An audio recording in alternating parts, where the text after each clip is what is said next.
Huwag nyo lamang kung lalaliman ang inyong mga tanong. Nakaready na ako. Okay, first question. Nico? Yes, Nico Bagsik? Nico. Nico Bagsik.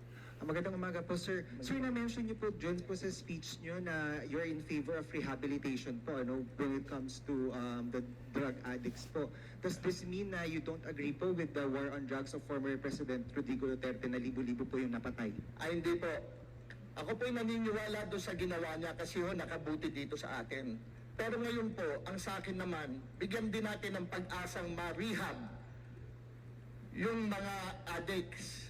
Kasi po, maski na mga addicts yan, meron pa rin pamilyang nagmamahal sa kanila. Bigyan din natin ng pag-asang makabalik sila sa lipunan.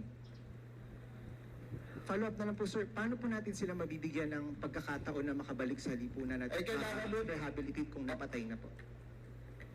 Wala naman po ako sinasabing papatayan eh. Ang sinabi ko po, hulihin at parehab.